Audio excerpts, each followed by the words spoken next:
नमस्कार मित्रांनो. तर आज या व्हिडिओमध्ये basics of the organic chemistry या चॅप्टरची संपूर्ण रिव्हिजन करणार आहे. तर बेसिक्स ऑफ ऑर्गॅनिक केमिस्ट्री हा चॅप्टर 14 पॉईंटमध्ये डिवाइड झालेला आहे. तर पहिला पॉईंट आहे history of the organic chemistry, दुसरा पॉईंट आहे modern concept of the organic chemistry, तिसरा पॉईंट आहे structural representation of the organic compound, चौथा पॉईंट आहे डिग्री ऑफ द कार्बन, चौथा पॉईंट आहे डिग्री ऑफ द कार्बन, पाचवा जो पॉईंट आहे तो आहे डिग्री ऑफ द हायड्रोजन, सहावा जो पॉईंट आहे तो पॉईंट येतो सिग्मा आणि पाय बॉन्ड, सातवा पॉईंट येतो हायब्रिडायझेशन, आठवा पॉईंट जो येतो डिग्री ऑफ द अनसॅच्युरेशन, त्यालाच आपण डबल बॉन्ड इक्विव्हॅलेंट किंवा हायड्रोजन मॉलिक्यूल इंडेक्स डेफिशियन्सी असे सुद्धा म्हणतो. त्यानंतर नववा जो पॉईंट आहे तो आहे फंक्शनल ग्रुप, दहावा point degree of the alcohol, अकरावा point degree of the amine, बारावा पॉईंट डिग्री ऑफ अमाइड, तेरावा पॉईंट होमोलोगस सिरीज आणि 14वा पॉईंट जो आहे तो आहे classification of the organic compound. चला तर सुरुवात करूया पहिल्या पॉईंटपासून. तर मित्रांनो, जो आपला पहिला पॉईंट असतो तो आहे history of the organic compound. तर सर्वात पहिल्यांदा कंपाऊंड म्हणजे काय हे आपण जाणून घेऊया. तर कंपाऊंड म्हणजे काय, तर ग्रुप ऑफ ॲटमला आपण कंपाऊंड असे म्हणतो. हेच कंपाऊंड दोन भागांमध्ये डिवाइड झालेले आहेत. पहिला जो पॉईंट आहे तो आहे ऑर्गॅनिक कंपाऊंड आणि दुसरा म्हणजे इनऑर्गॅनिक कंपाऊंड. तर आता ऑर्गॅनिक कंपाऊंड म्हणजे काय, जे लिव्हिंग ऑर्गॅनिक पासून मिळवले जातात, जे लिव्हिंग ऑर्गॅनिझम पासून मिळवले जातात त्यांना आपण ऑर्गॅनिक कंपाऊंड असे म्हणतो. त्याचे एक्झाम्पल आहे प्लांट्स आणि ॲनिमल्स. आणि जे नॉन लिव्हिंग ऑर्गॅनिझम पासून मिळवले जातात त्यांना आपण म्हणतो इनऑर्गॅनिक कंपाऊंड. यामध्ये एक्झाम्पल येतं सॉईल झालं, रॉक्स झालं किंवा मिनरल्स झालं, हे सर्व इनऑर्गॅनिक कंपाऊंडचे एक्झाम्पल आहेत. तर यानंतर जो दुसरा पॉईंट येतो आपला, यामधीलच बर्जेलियस थेरी. आता बर्जेलियस हा एक सायंटिस्ट होता. 1815 साली त्याने आपली एक थेरी दिली होती. त्या थेरीमध्ये त्याने 3 पॉईंट दिलेले होते. ऑर्गॅनिक कंपाऊंड हे मानवाद्वारे लॅबोरेटरीमध्ये बनवले जाऊ शकणार नाही. दुसरा जो पॉईंट होता तो होता की ऑर्गॅनिक कंपाऊंड आहे ते इनऑर्गॅनिक कंपाऊंडपासून बनवले जाऊ शकणार नाही. मग हे ऑर्गॅनिक कंपाऊंड एक्झिस्ट तरी कसे झाले, जर जे मानवाद्वारे पण बनवले जाऊ शकणार नाही किंवा इनऑर्गॅनिक कंपाऊंडपासून पण बनवले जाऊ शकणार नाही, तर मग ऑर्गॅनिक कंपाऊंड एक्झिस्ट कसे झाले. तर ते असं सांगितलं होतं की मागे ऑर्गॅनिक कंपाऊंडच्या एक्झिस्ट होण्यामागे एक चमत्कारी शक्ती असेल, त्यालाच व्हायटल फोर्स, मिस्टेरियस फोर्स किंवा स्ट्रॉंग एक्सटर्नल फोर्स असे म्हटले आहेत. तर हे स्टेटमेंट जर आपण इंग्रजीमध्ये बघायला गेलं तर organic compound can not be synthesized in the laboratory by the human. Organic compound cannot be synthesized from the inorganic compound, and to exist organic compound there should be vital force, strong external force or the mysterious force. हा झाला आपल्याकडे Berzelius theory. Berzelius theory झाल्यानंतर volar scientist येतो. आता volar हा कोण होता, तर वोलर हा बर्जेलियसचा स्टुडंट होता. तो लॅबोरेटरीमध्ये एक्सपेरिमेंट परफॉर्म करत असताना त्याच्याकडे ॲक्सिडेंटली ऑर्गॅनिक कंपाऊंडचं फॉर्मेशन झालं. तर त्या कंपाऊंडचं नाव होतं युरिया. तर हा युरिया कसा फॉर्म झाला ते आपण बघूया. त्याने अमोनियम सायनेट घेतला. अमोनियम सायनेटला हिट केल्यानंतर युरियाचं फॉर्मेशन झालं NH2CO NH2. अमोनियम सायनेटचा फॉर्म्युला काय, NH4 होल ट्वाइस CNO. तर हा अमोनियम सायनेट जर घेतला होता तो अमोनियम सायनेट कसा फॉर्म झालेला होता, तर पोटॅशियम सायनेट आणि अमोनियम सल्फेट हे घेतल्यानंतर आपल्याकडं अमोनियम सायनेटचं फॉर्मेशन झालं होतं. आता बाकीच्या शास्त्रज्ञांना कळालं की ऑर्गॅनिक कंपाऊंड हा लॅबोरेटरीमध्ये बनवला जाऊ शकतो. तर यानंतर कोल्बे नावाच्या सायंटिस्टने 1845 मध्ये ॲसिटिक ॲसिड हा ऑर्गॅनिक कंपाऊंड बनवला. त्यानंतर 1856 मध्ये बर्थेलोट नावाच्या शास्त्रज्ञाने मिथेन हा कंपाऊंड बनवला. तर हा झाला आपल्याकडे history of the organic compound पहिला पॉईंटची रिव्हिजन. त्याच्यानंतर दुसरा जो पॉईंट येतो modern concept of the organic chemistry. तर ऑर्गॅनिक केमिस्ट्री म्हणजे नेमकी काय, तर ऑर्गॅनिक केमिस्ट्री म्हणजे study of the hydrocarbon and the hydrocarbon derivative. आता हायड्रोकार्बन म्हणजे काय, हायड्रोजन आणि कार्बन हे दोन ॲटमच्या कंपाऊंडमध्ये असेल त्याला हायड्रोकार्बन असे म्हणतात. आणि हायड्रोकार्बन डेरिव्हेटिव्ह म्हणजे काय, कार्बन, हायड्रोजन आणि याच्या व्यतिरिक्त दुसरा ॲटम जर असेल तर त्याला आपण हायड्रोकार्बन डेरिव्हेटिव्ह असे म्हणतो. हा पॉईंट झाल्यानंतर 4 characteristic of the carbon atom आपण बघणार आहोत. तर कार्बन हा एक नॉन मेटल आहे. ग्राउंड स्टेटला कार्बनकडे 2 व्हॅलन्स इलेक्ट्रॉन असतात, 2 व्हॅलन्स ऑर्बिटल असतात. हेच इलेक्ट्रॉन जेव्हा एक्साइटेड स्टेटमध्ये जातात त्यावेळी कार्बनकडे 4 व्हॅलन्स ऑर्बिटल असतात. म्हणून कार्बन त्याच्या एक्साइटेड स्टेटमध्ये 4 कोव्हॅलेंट बॉन्डचं फॉर्मेशन करतो. त्यानंतर जो पुढचा पॉईंट येतो कार्बन सिंगल जो बॉन्ड आहे तो पूर्ण पिरियडिक टेबलमध्ये सर्वात स्ट्रॉंग बॉन्ड मानला जातो. त्याच्यानंतर कार्बनची कॅटिनेशन पॉवर म्हणजे एकाला एक कार्बन जोडून लॉंग चेन फॉर्मेशन करण्याची जी कॅपॅसिटी आहे त्याला आपण कॅटिनेशन पॉवर म्हणतो, ती सर्वात जास्त आहे. हा झाला modern concept of the organic chemistry, दुसरा पॉईंट क्लिअर. त्याच्यानंतर structural representation of the organic compound हा तिसरा पॉईंट येतो. तर स्ट्रक्चरल रिप्रेझेंटेशनमध्ये 4 प्रकारे आपण रिप्रेझेंटेशन करू शकतो ऑर्गॅनिक कंपाऊंडचं. पहिलं जे रिप्रेझेंटेशन आहे ते आहे मॉलिक्युलर फॉर्म्युला रिप्रेझेंटेशन. तर मॉलिक्युलर फॉर्म्युलामध्ये फक्त नंबर ऑफ ॲटम्स दाखवले जातात, बॉन्ड दाखवले जात नाही, लोन पेअर दाखवले जात नाही, कनेक्टिव्हिटी सुद्धा दाखवली जात नाही. याच्यात फक्त नंबर ऑफ द ॲटम्स दाखवले जातात.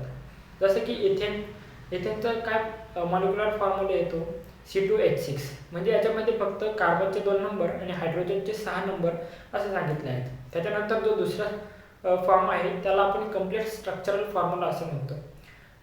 कंप्लीट स्ट्रक्चरल फॉर्म्युलामध्ये आपल्याला बॉन्ड पण दाखवावं लागतात, ॲटम्स पण दाखवावं लागतात, कनेक्टिव्हिटी पण दाखवावं लागतात, लोन पेअर सुद्धा दाखवावं लागतात. हे सर्व ज्या फॉर्म्युल्यामध्ये येतात त्याला आपण कंप्लीट स्ट्रक्चरल फॉर्म्युला म्हणतो. त्याच्यानंतर तो तिसरा पॉईंट आहे कंडेन्स फॉर्म्युला. तर कंडेन्स फॉर्म्युलामध्ये आपण फक्त कनेक्टिव्हिटी दाखवतो, बॉन्ड दाखवत नाही, लोन पेअर सुद्धा दाखवत नाही. त्याच्यानंतर जो चौथा पॉईंट आहे तो आहे बॉन्ड लाईन फॉर्म्युला. तर बॉन्ड लाईन फॉर्म्युलामध्ये कार्बन आणि हायड्रोजन हे झिगझॅग लाईनद्वारे दाखवले जातात. यामध्ये बॉन्ड लाईन फॉर्म्युल्यामध्ये फक्त आपल्याला जे स्ट्रक्चर आहे त्यामध्ये फक्त हेटेरो ॲटम दाखवले जातात. तर याच्यावर PYQ बनतात. जे बॉन्ड लाईन फॉर्म्युला आहे त्याच्यावर जास्त क्वेश्चन आपल्याला दिसतात. PYQ मध्ये जर तुम्ही बघितले तर याच्यावर सुद्धा क्वेश्चन तुम्हाला आढळतील. तिसरा पॉईंट कंप्लीट झाल्यानंतर आपल्याकडे जो चौथा पॉईंट आहे तो आहे डिग्री ऑफ द कार्बन. आता डिग्री म्हणजे काय, तर एका कार्बनला डायरेक्टली किती कार्बन अटॅच आहे त्याला आपण डिग्री ऑफ द कार्बन असे म्हणतो. तर पहिल्यांदा सुपर कार्बन येतो. सुपर कार्बन म्हणजे काय, ज्या कार्बनला एकही कार्बन अटॅच नाही त्याला आपण सुपर कार्बन म्हणतो. त्यानंतर आपल्याकडे येतो 1 डिग्री कार्बन किंवा प्रायमरी कार्बन. तर प्रायमरी कार्बन म्हणजे काय, ज्या कार्बनला एक कार्बन डायरेक्टली अटॅच आहे त्याला प्रायमरी कार्बन म्हणतो. ज्या कार्बनला 2 कार्बन डायरेक्टली अटॅच आहे त्याला आपण सेकंडरी कार्बन किंवा 2 डिग्री कार्बन असे म्हणतो. ज्या कार्बनला 3 कार्बन डायरेक्टली अटॅच आहे त्याला आपण टर्शरी कार्बन किंवा 3 डिग्री कार्बन म्हणतो. ज्या कार्बनला 4 कार्बन डायरेक्टली अटॅच आहे त्याला आपण क्वाटर्नरी कार्बन म्हणतो किंवा 4 डिग्री कार्बन म्हणतो. हे झाली डिग्री ऑफ द कार्बन.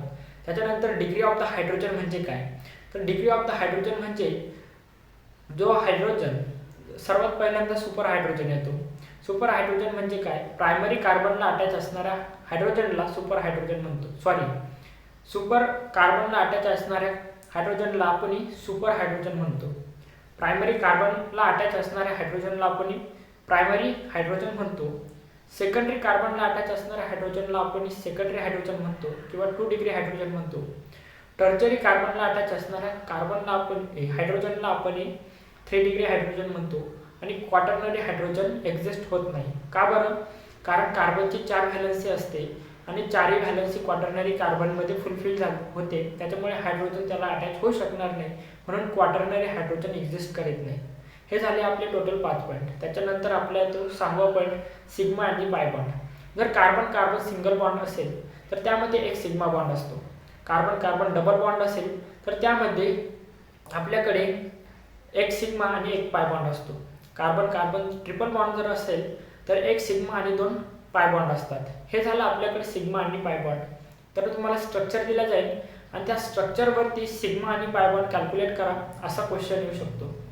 त्यासाठी तुम्हाला कंप्लीट स्ट्रक्चरचं फॉर्मेशन करायचं आहे आणि त्यानंतर तुम्हाला सिग्मा आणि पाय बॉन्ड कॅल्क्युलेट करायचे आहे. 7वा पॉईंट जो आहे तो पॉईंट असा आहे की हायब्रिडायझेशन. तर हायब्रिडायझेशन कसं कॅल्क्युलेट केलं जातं, sigma bond plus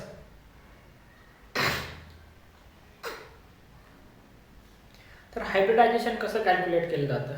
hybridisation calculate करण्यासाठी आपल्याला स्टेरिक नंबर म्हणजे काय ते माहीत पाहिजे. हायब्रिडायझेशन माहीत होण्यासाठी आपल्याला स्टेरिक नंबर म्हणजे काय ते माहीत पाहिजे. तर स्टेरिक नंबर म्हणजे काय? Sigma plus lone pair. Sigma bond आणि लोन पेयर कॅल्क्युलेट करून आपण स्टेरिक नंबर फाउंड करू शकतो. आता लोन पेयर कसे कॅल्क्युलेट करायचे? ज्या ॲटमचे व्हॅलन्स इलेक्ट्रॉन मायनस बॉन्ड त्याने जेवढे बॉन्ड फॉर्मेशन केले divide by 2 valence electron minus bond divide by 2 या फॉर्म्युल्यातून आपण लोन पेयर काढू शकतो. आणि ज्या कार्बनचे ज्या ॲटमचे किंवा ज्या कंपाऊंडचा स्टेरिक नंबर हा 4 असेल त्याचा हायब्रिडायझेशन sp3 येतं. ज्याचा स्टेरिक नंबर 3 असेल तर हायब्रिडायझेशन sp2 येतो. ज्या कंपाऊंडचा स्टेरिक नंबर 2 असेल त्याचा हायब्रिडायझेशन sp येतं. तर कार्बनने जर सगळे सिंगल बॉन्ड तर आपल्याला कार्बनच्या केसमध्ये आपण ऑर्गॅनिक केमिस्ट्रीचा स्टडी करतोय म्हणून कार्बनचं हायब्रिडायझेशन आपल्याला जनरली विचारलं जातं. तर कार्बनच्या हायब्रिडायझेशनमध्ये जर कार्बनने सगळे सिंगल बॉन्ड फॉर्मेट केले असेल तर हायब्रिडायझेशन sp3 येतं. जर कार्बनने एक डबल बॉन्ड फॉर्मेशन केला असेल तर हायब्रिडायझेशन sp2 येतं. कार्बनने जर ट्रिपल बॉन्ड फॉर्मेशन केला असेल किंवा 2 डबल बॉन्डचं फॉर्मेशन केलेलं असेल तर हायब्रिडायझेशन हे sp येतं. ही झाली कार्बनची केस. जर आपल्याला ऑक्सिजन विचारला तर काय करायचं? तर ऑक्सिजनने जर सगळे सिंगल बॉन्ड फॉर्म केले असेल तर हायब्रिडायझेशन sp3 आणि जर ऑक्सिजनने एक डबल बॉन्ड फॉर्म केला असेल तर हायब्रिडायझेशन sp2. आपल्याला एक कंपाऊंड दिलं जाईल, त्या कंपाऊंडमध्ये प्रत्येक कार्बनचं हायब्रिडायझेशन सांगा असा क्वेश्चन येऊ शकतो. तर हा झाला 7वा पॉईंट हायब्रिडायझेशन. 8वा पॉईंट जो आहे डिग्री ऑफ द अनसॅच्युरेशन किंवा याला आपण डबल बॉन्ड इक्विव्हॅलेंट किंवा हायड्रोजन मॉलिक्यूल इंडेक्स डेफिशियन्सी असे सुद्धा म्हणतो. तर डिग्री ऑफ द अनसॅच्युरेशन म्हणजे काय हे सर्वात पहिल्यांदा समजून घेऊ. डिग्री ऑफ द अनसॅच्युरेशन म्हणजे काय? जर एखाद्या कंपाऊंडला अल्केन बनवायचं असेल CnH2n+2 ह्या फॉर्म्युल्यामध्ये बसवायचं असेल तर त्यासाठी त्याला किती हायड्रोजन मॉलिक्यूलची गरज आहे किंवा किती हायड्रोजन ॲटमची गरज आहे त्याला आपण डिग्री ऑफ द अनसॅच्युरेशन असे म्हणतो. जर एखाद्या कंपाऊंडला अल्केन बनवायचं असेल तर त्यासाठी त्याला किती हायड्रोजन मॉलिक्यूलची गरज आहे त्याला आपण डिग्री ऑफ द अनसॅच्युरेशन म्हणतो. आता डिग्री ऑफ द अनसॅच्युरेशन कॅल्क्युलेट कसा करायचा? तर डिग्री ऑफ द अनसॅच्युरेशन हे आपण 2 पद्धतीने कॅल्क्युलेट करू शकतो. जर स्ट्रक्चर दिले असेल तर स्ट्रक्चरने कसे कॅल्क्युलेट करायचं आणि जर मॉलिक्युलर फॉर्म्युला दिलेला असेल तर मॉलिक्युलर फॉर्म्युल्याने कसे कॅल्क्युलेट करायचं. जर आपल्याकडे स्ट्रक्चरल फॉर्म्युला आहे, जर आपल्याकडे स्ट्रक्चरल फॉर्म्युला दिलेला असेल सिग्मा पाय plus R, pi bond plus R म्हणजे काय किती रिंग फॉर्म झालेले आहेत या फॉर्म्युल्याने आपल्याला DU फॉर्म करायचा आहे. त्यानंतर आपल्याला जर मॉलिक्युलर फॉर्म्युला दिलेला असेल तेव्हा DU कसा कॅल्क्युलेट करायचा? जर आपल्याकडे मॉलिक्युलर फॉर्म्युला दिलेला असेल तर DU फॉर्म करण्याचा जो फॉर्म्युला आहे तो आहे C+1 -H+X-N/2. तर याच्यामध्ये H म्हणजे हायड्रोजन, C म्हणजे कार्बन, X म्हणजे हॅलोजन आणि N म्हणजे नायट्रोजन. या फॉर्म्युल्याद्वारे आपण DU कॅल्क्युलेट करू शकतो. जास्त क्वेश्चन हे आपल्याला DU वर आलेले दिसतील PYQ मध्ये बघितले तर. त्याच्यानंतर DU हा 8वा पॉईंट झाल्यानंतर आपला जो नेक्स्ट पॉईंट येतो तो आहे आपल्याकडे फंक्शनल ग्रुप. आता फंक्शनल ग्रुप म्हणजे काय? Group of atom or the individual atom which decide the chemical property of the compound. अशा ॲटमचा ग्रुप किंवा एक इंडिव्हिज्युअल ॲटम सिंगल ॲटम की जो कंपाऊंडची काय करतो केमिकल प्रॉपर्टी डिसाइड करतो त्याला आपण फंक्शनल ग्रुप म्हणतो. बरोबर. तर फंक्शनल ग्रुप आपल्याकडे कोणकोणते आहेत ते आपण बघूया. तर पहिला फंक्शनल ग्रुप आहे अल्केन, दुसरा आहे अल्कीन, तिसरा अल्काइन, चौथा जो आहे आपल्याकडं अरिन म्हणजे काय बेन्झीन रिंग त्याला अरिन म्हणतो आपण. पाचवा जो आहे हलाइड म्हणजे हॅलोजन फॅमिलीचे ग्रुप मेंबर. हलाइड झाल्यानंतर अल्कोहोल OH, त्याच्यानंतर अल्डिहाइड COH. अल्डिहाइड झाल्यानंतर आपल्याकडे कीटोन येतो CO. कीटोन झाल्यानंतर आपल्याकडे सायनाइड CN आणि सायनाइडलाच आपण नायट्रल असे सुद्धा म्हणतो. सायनाइड झाल्यानंतर आयसोसायनाइड NC किंवा आयसोनायट्राइल पण म्हणतो आपण त्याला NC. 11वा जो फंक्शनल ग्रुप आहे तो आहे इथर, फक्त O. आणि इथर झाल्यानंतर acetic acid C double bond OH. Acetic acid झाल्यानंतर 13वा जो फंक्शनल ग्रुप आहे इस्टर COO. याच्यानंतर 14वा जो फंक्शनल ग्रुप आहे असाइल हलाइड COX. 15वा जो फंक्शनल ग्रुप आहे अमीन NH2. त्याच्यानंतर 16वा फंक्शनल ग्रुप जो आहे अमीन झाल्यावर अमाइड NH2. अमाइड कसा येतो CONH2. 17वा जो फंक्शनल ग्रुप आहे तो आहे आपल्याकडं नायट्रो NO. त्याच्यानंतर 18वा जो फंक्शनल ग्रुप आहे नायट्राइट ONO. सॉरी, नायट्रो जो आहे तो NO2 आहे आणि नायट्राइट जो आहे तो ONO असा आहे. त्याच्यानंतर नायट्राइट झाल्यानंतर आपल्याकडे येतो नायट्रोसो NO आहे. त्यानंतर आपल्याकडं सल्फोनिक ॲसिड SO3H. 21वा जो फंक्शनल ग्रुप आहे तो आहे थायोल. थायोल म्हणजे काय, आपल्याला OH जो आहे त्याच्या जागी ऑक्सिजनच्या ऐवजी सल्फर पुट करायचा आहे, SH हा थायोल फंक्शनल ग्रुप आहे. त्याच्यानंतर ॲसिड अनहायड्राइड COO.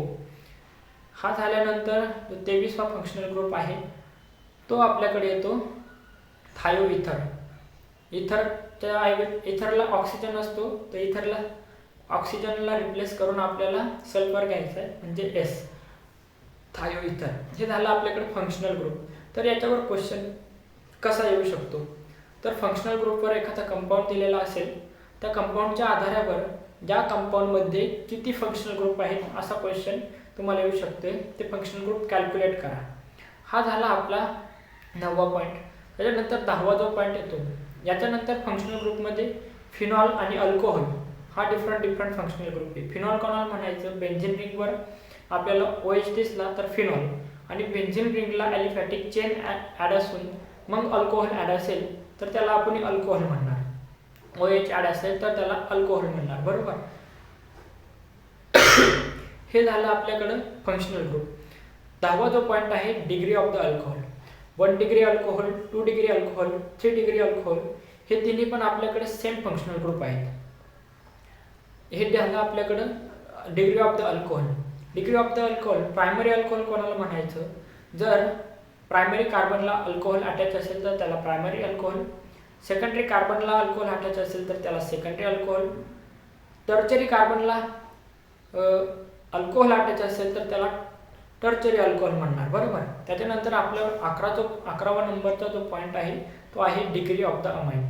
इथं हा एक मेन पॉईंट आहे ज्याच्यावर आपल्याला लक्ष दिलं पाहिजे.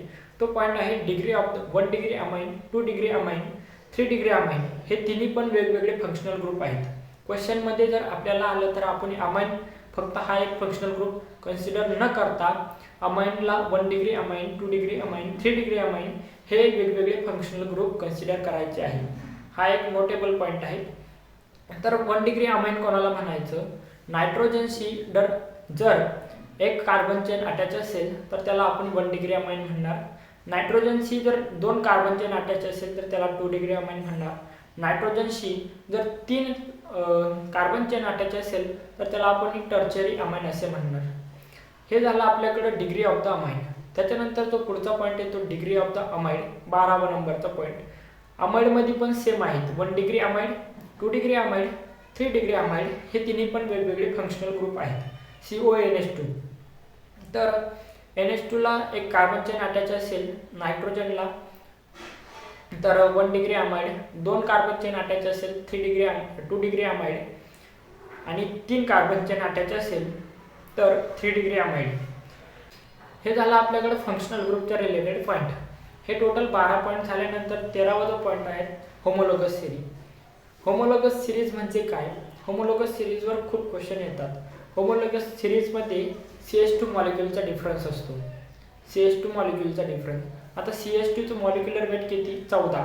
तर ज्या मॉलिक्युलमध्ये 14 मॉलिक्युल्सचा आपल्याला डिफरन्स दिसेल त्याला आपण होमोलोगस सिरीज असे म्हणणार आहात. तर होमोलॉगस सिरीजमध्ये जो फर्स्ट मेंबर असतो त्याला फर्स्ट होमोलॉगस म्हणतात आणि त्याच्यात CH2 मॉलिक्यूल ॲड करून जो सेकंड कंपाऊंड तयार होतो त्याला सेकंड होमोलॉगस. जर 3 डबल मॉलिक्यूल ॲड केला CH2 तर त्याला थर्ड होमोलॉगस. असा CH2चा डिफरन्स असून त्याला आपण होमोलॉगस सिरीज असे म्हणणार. तर या होमोलॉगस सिरीज ओळखायची कशी काय किंवा या होमोलॉगस सिरीजचा कंपाऊंड ओळखायचा कसा. होमोलॉगस सिरीजचा कंपाऊंड ओळखण्यासाठी जो DU आहे, डिग्री ऑफ द अनसॅच्युरेशन, हा होमोलॉगस सिरीजचा सेम असतो. फंक्शनल ग्रुप हा होमोलॉगस सिरीजचा सेम असतो. केमिकल प्रॉपर्टी सेम असते पण फिजिकल प्रॉपर्टी ही डिफरंट असते. जर आपल्याला क्वेश्चन कसा येऊ शकतो, which of the following compound is a homologous series compound. तर हे तुम्हाला ओळखायला क्वेश्चन येऊ शकतो. तर त्यामध्ये तुम्हाला बघायचे CH2 मॉलिक्यूलचा डिफरन्स ज्यामध्ये असेल किंवा जे सेम फंक्शनल ग्रुपचे असेल किंवा ज्यांची degree of the saturation same असेल ते होमोलॉगस सिरीजचे कंपाऊंड आहेत. 13वा पॉईंट झाला होमोलॉगस सिरीज. जो 14वा पॉईंट येतो आपल्याकडं classification of the organic compound. तर ह्या 14व्या पॉईंटमध्ये ऑर्गॅनिक कंपाऊंडला कसं डिवाइड केलेलं आहे ते बघणार आहे आपण. Organic compound open chain compound and the close chain compound. Close चेनला आपण काय म्हणणार, ओपन चेन कंपाऊंडला आपण ॲलिफॅटिक कंपाऊंड म्हणतो. जे क्लोज चेन कंपाऊंड असतात त्यांना आपण काय म्हणतो, ॲरोमॅटिक कंपाऊंड. आता हे ॲरोमॅटिक कंपाऊंड 2 पार्ट्समध्ये डिवाइड झालेले आहेत, सायक्लिक, ॲरोमॅटिक कंपाऊंड. तर त्यामध्ये पहिला जो पॉईंट आहे ॲलिसायक्लिक आणि दुसरा आहे ॲरोमॅटिक कंपाऊंड. तर ह्या ॲलिसायक्लिकमध्ये होमोसायक्लिक अँड द हेट्रोसायक्लिक हे 2 टाईप पडतात आणि ॲरोमॅटिकमध्ये benzenoid, non benzenoid and the aromatic compound हे 3 टाईप पडतात. हे झालं आपल्याकडं classification of the organic compound. हे क्लासिफिकेशन आपण GOC चॅप्टरमध्ये डिटेलमध्ये शिकणार आहोत. येथे एक्सप्लेन करता येणार नाही कारण हा खूप मोठा पॉईंट आहे. त्याच्यासाठी डिटेल आपल्याला सर्व लेक्चर करावं लागतात, त्यानंतर हा पॉईंट आपल्याला समजू शकतो. तर इथे आपल्याला बेसिक ऑफ ऑर्गॅनिक केमिस्ट्री संपूर्ण रिव्हिजन झालेले आहेत. तर व्हिडिओ कशी वाटली हे कमेंटमध्ये नक्की सांगा आणि ज्या ज्या विद्यार्थ्यांना याचा फायदा होईल त्यांनी कमेंटमध्ये नक्की सांगा. चला तर भेटूया पुढच्या व्हिडिओमध्ये. धन्यवाद.